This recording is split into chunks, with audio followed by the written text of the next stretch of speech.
Alright, just received this beautiful salmon. We're gonna show how we prep it for the dry ager before it has to go to the shell. So one of the first things we do, obviously with any fish, is do a thorough inspection, making sure the eyes are not cloudy.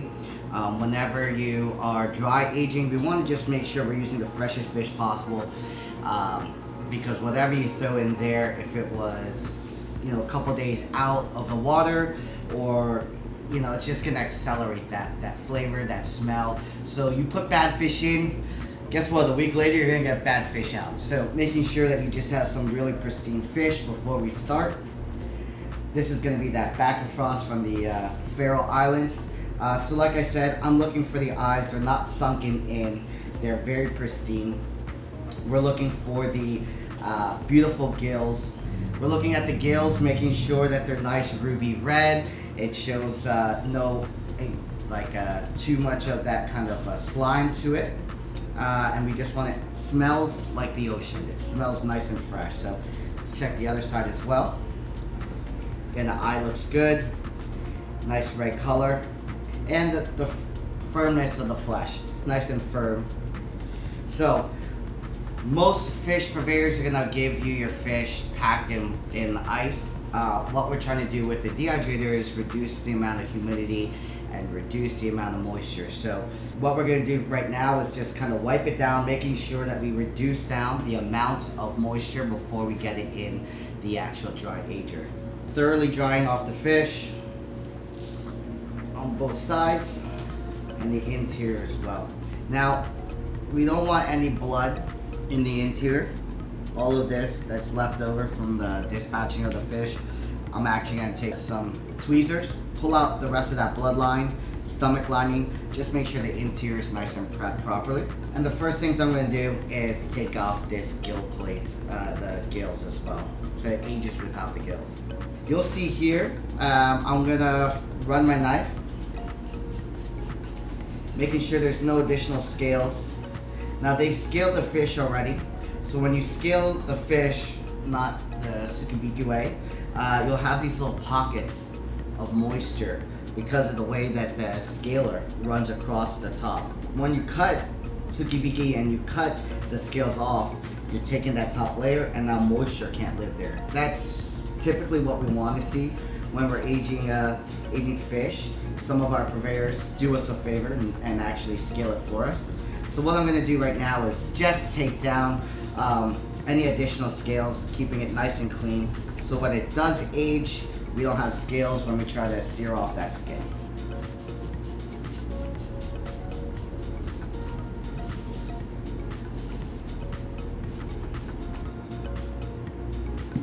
Just doing that with my knife, I could already feel a lot of the moisture coming off of the fish already.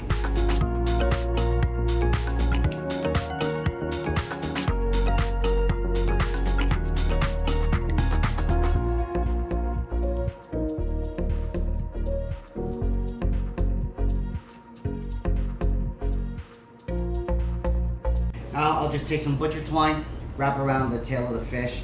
I've seen people hang dry aging the head or the tail of the fish, depending on the fish itself. For salmon, we do the tail.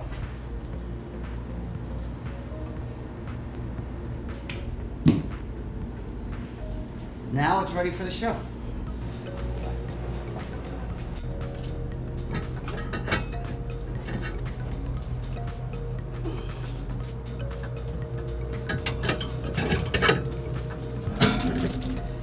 This one's a 1 week old one.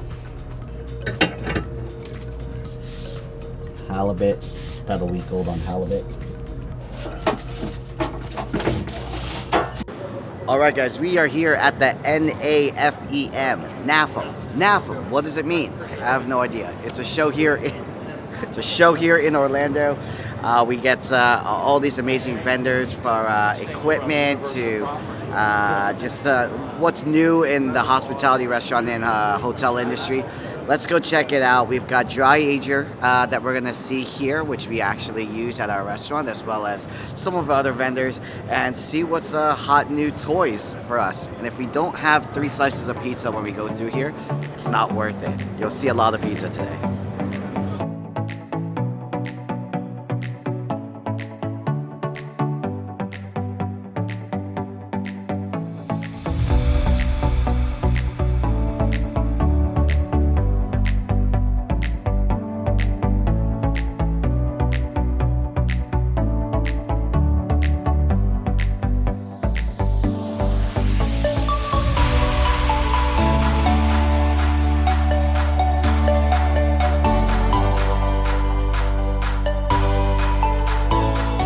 Hey guys, we are here at that NAFEM show, NAFEM, here in Orlando, Florida convention. There is some amazing stuff, but you know I had to see dry ager and our beautiful fish that we got from Kelly Seafood.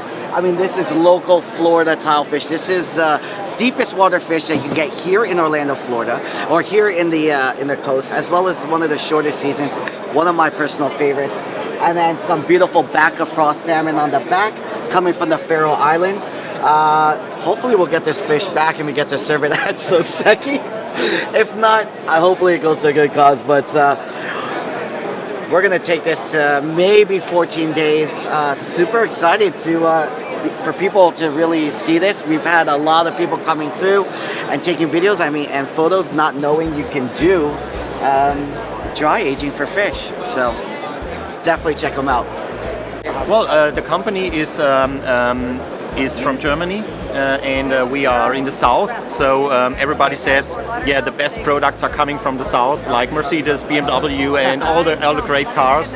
And we are close to the Swiss border, and it's a family-owned company. It's 40 years old. We are in the food processing business and refrigeration business many years, and we have a lot of experience. And yeah, about 10 years ago, my brother and me, we said, we need to do something for aging, for dry aging, for just putting products on another level. And we experienced a lot. We invented some things, and then we changed, and then we did again, and forth and back. How it is sometimes in a startup or even in a company. But we weren't a startup. We just had a lot of experience from the old company, and then the Dry Ager brand was established 2014.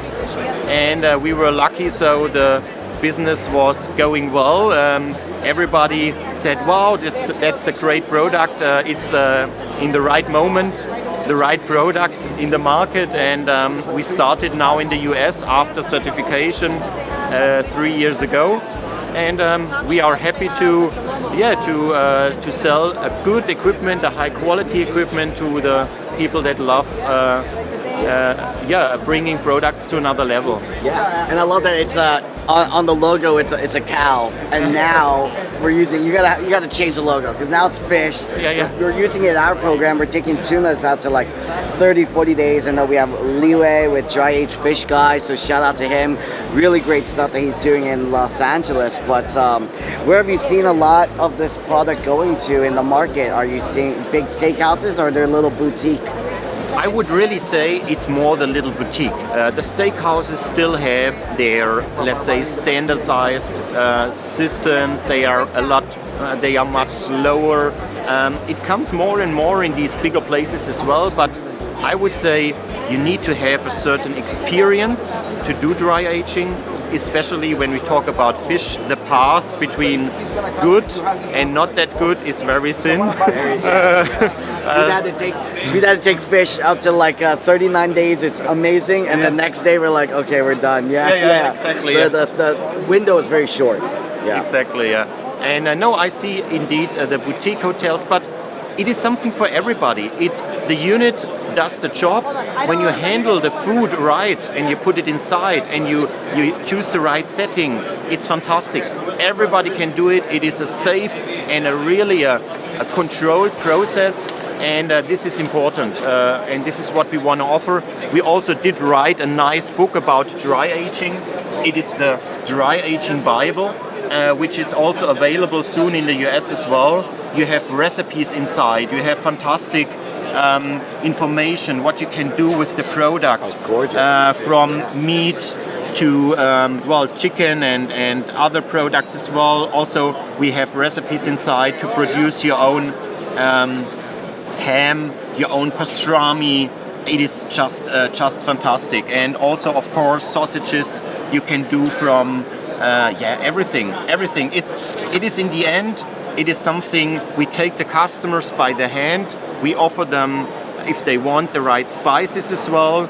And this is something that just it's the whole concept that is important to, in the end, to get a good product. Yeah, absolutely. I'm sitting here like, yeah, there's meat. There's people looking at the meat, but this is interesting. Seeing fish aging here is what honestly took our program to that next level at Soseki of Okay, you could get the best fish in the world, but how do you differentiate yourself from all the other programs and sushi chefs? And so we're happy to partner with you guys. Yeah, Absolutely. super. Fantastic. Now fish is another level. It's just unbelievable how much the taste can change you. When you haven't had this flavor, you would not believe it exists. And this is also what makes us so happy, that we can offer a product where mostly all of the customers have a smile after eating in the face, and this is what we like. Yeah. Fantastic. Yeah. We'll put the links below. Thank you so much for hanging out. We'll have you for dinner tonight, right? Yeah. All right. Fantastic. Yeah. Cool. Thank you. Yeah. I'm gonna take this.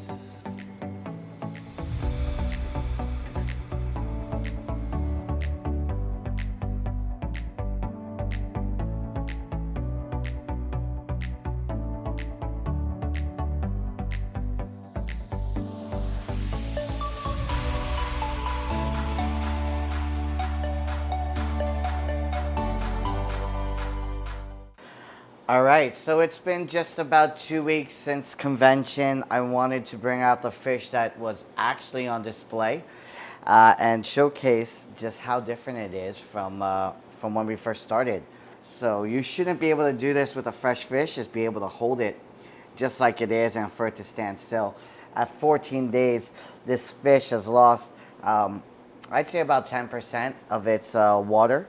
When you see me pressing on the flesh of it and the skin, we see that it's just separated. There's a little gap of air from all of the moisture of the flesh, as well as from the skin of it. And it has this kind of tack or lacquered feel to it, but still has some moisture here in the belly.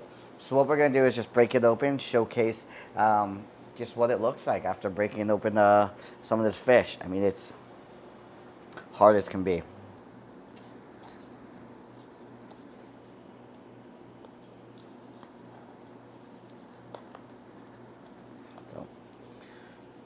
I'm going to continue to age the fish, so I'm going to just cut what we need for service. This is that beautiful back of frost salmon. Even for my knife to get through the skin, it's a lot more dense than it used to be. You can see already, look how much. I mean, the amount of oils are coming out from there is crazy because all the moisture is gone.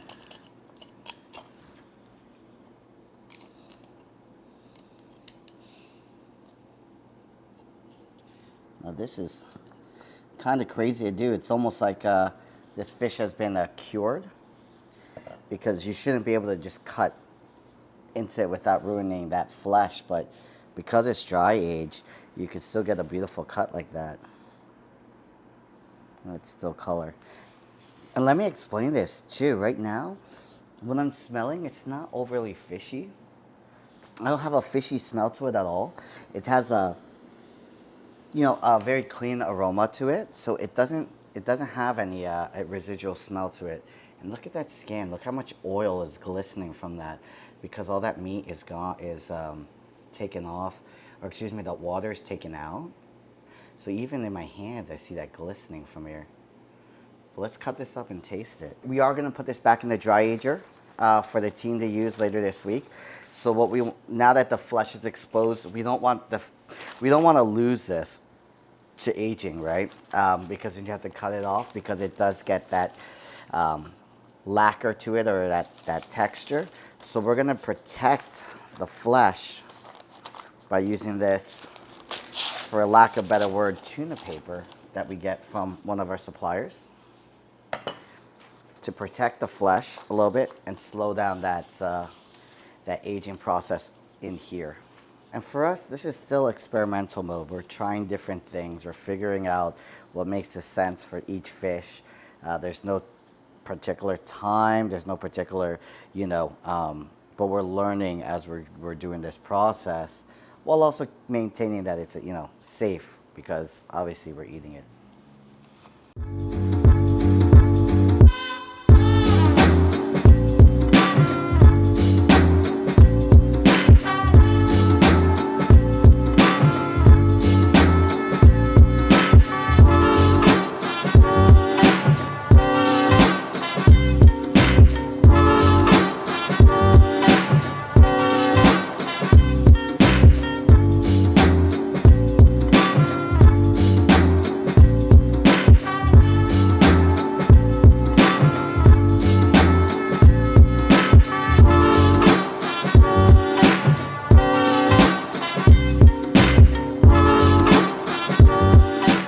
Let's try this 3 different ways, right? So we took the skin off.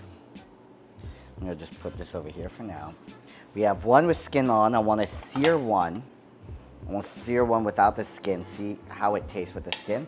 And then let's go ahead into this belly that we just cut and taste. I mean, that color is just, it looks like this more vibrant color to it too.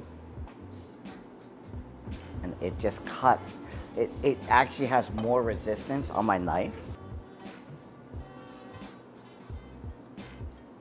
Let's sear it up. I want to try it in different textures. So we're gonna sear the skin and see how it goes. And then a little bit of that belly piece, just barely cooked. You can already see all of that beautiful oil coming out. Smell it, it's amazing.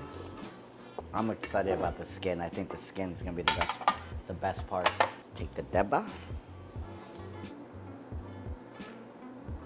All right, beautiful piece. All that beautiful oil coming out.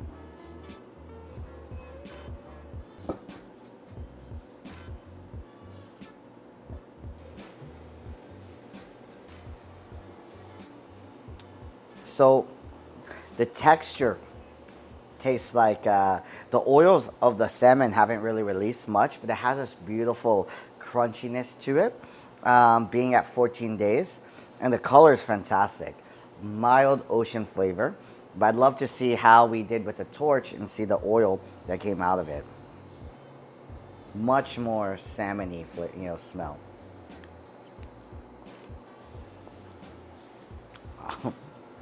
Man, just super clean. I mean, this is 14 days out, and just has this clean flavor,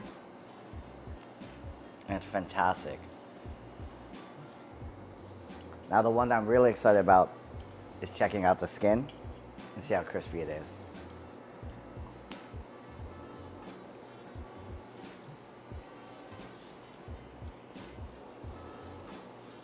I mean, it's money. You get the crispiest skin with the least, I mean, it's just a torch. It takes so long to pan sear, but there's no moisture left on this skin. So it's just incredible. Yeah, definitely have to try dry aging the fish. So we have some tuna that we just got from Japan about 5 days ago. So let's go see that and see that comparison to what it looks like with a salmon and a tile fish. All right, here's some beautiful tuna. This is, of course, the akami piece, the top section. We have otoro right here. The size of this fish, this just being the belly portion, I'd say, and maybe anyone else there, I'd say from the size of it's around 350, 400 pound tuna. But this one's only a few days in the ager, and already we're seeing the moisture getting pulled out, the redness of the tuna. And this is one of my favorite things to age, is the tuna. But same thing like the salmon, we're seeing a lot more water coming out and oil coming through. But this is the cut. This is scary, guys. You're experimenting on one of the most expensive fish. And we never want to waste anything. But it's been fun.